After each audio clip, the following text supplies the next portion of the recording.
My name is Viktor Kidson. We're here in Zürich for the Synergy event. With me I have Erkki from Cold Rush. How are you? I'm really good, man. I'm happy that you're here, because there was some trouble, right? Yeah. The Estonian airline closed down. And I was on the last flight out from Estonia with that airline. What happened? Because you sent a message and you said that there was a lot of journalists and photographers at the airport. Yeah, there was some kind of issue with the financing of the company, which the government didn't authorize for. So the European Commission looked into it, and they ruled against the company, and it has to be shut down. But you're still going to get home tomorrow, right? I don't know. I hope so. So how does it feel to be here in Zurich?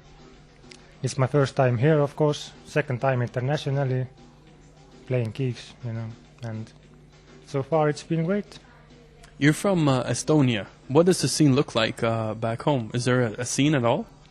No. I have to give props to Tarmo Tammel and the EDM Estonia crew, who bring enhanced World Tour events and Armada Night events, but it's only once or twice or three times a year, so it's not that common to have trance parties in Estonia. Yeah. Cold Rush is a duo, and it's you and Robert, right? Yes. What is he doing right now? He's in the army. How does that work? How do you guys meet and produce together? We don't meet and produce together. We do it over the internet, and we've done it since 2011. How did you meet? We met on a forum. We commented on each other's tracks a bit, and then one time he sent me a melody that we should make something together because it fits my style back then.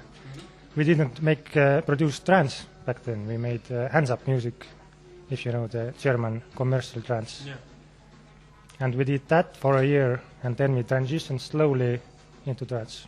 How come you wanted to produce your own music? At first, I started producing in 2007. At first, I wanted to mix tracks together with a computer, because I didn't have any DJ equipment. And then I stumbled on music producing software. I first looked into Reason, but I couldn't get a single sound out of it. I had to uninstall that, and then I got FL Studio, and slowly took it from there, and here I am, How would you describe yourself as a DJ? What can we expect from your set tonight? My set tonight will be very energetic, lots of vocal and massive melodies and fast-paced. And yeah, as a DJ, I don't consider myself a super DJ, because from your videos I've seen people and other producers and DJs who have begun DJing from very early age and come up and added production to the DJing.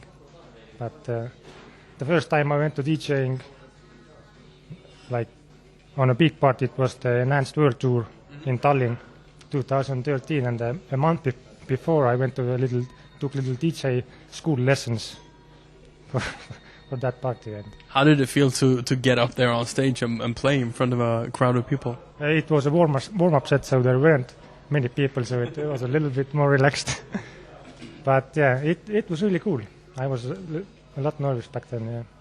How does it feel to play your own tracks? It's amazing. I think that's the point. Well, at least to me. But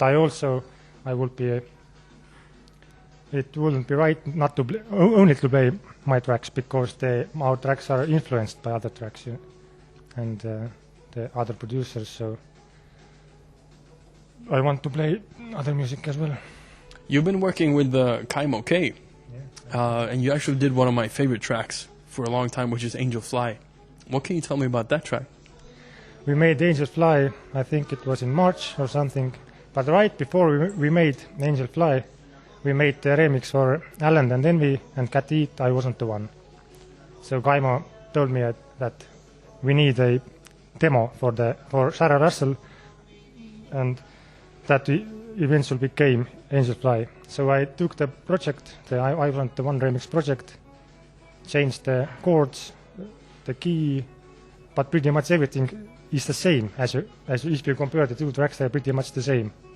So I sent that to demo with the intention to later change the vocal construction and everything to change everything. But something went wrong with Sarah, so there was background music behind the vocal.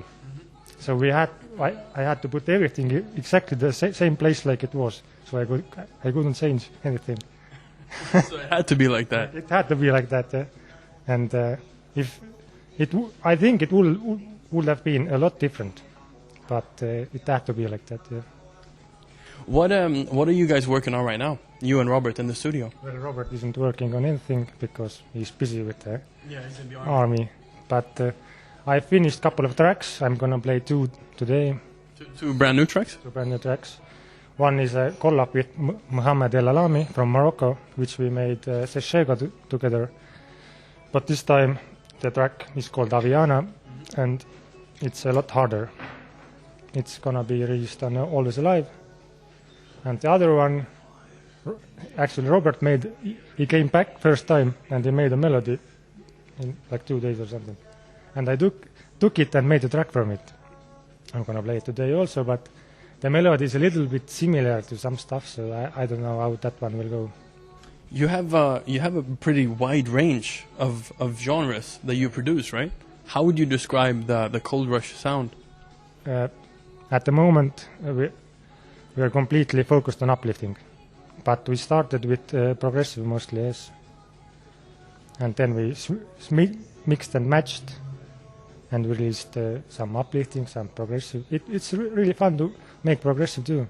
And nowadays it's like really needed because I think the quality of progressive trance has gone down, like real, like the old Shagun and Beat Service stuff and like that. You want to change it and make it a better quality, or like to have more melodic, not that banging like the EDM stuff. That I'm not a big fan of that now, because I mostly make music for listening, I think, and not to play at the clubs. But it's a mixed bag, you know. You have to make music for the clubs also. John O'Callaghan is playing here tonight, and you actually have a track on his latest Subculture CD, right? You have a remix. You have 2 tracks.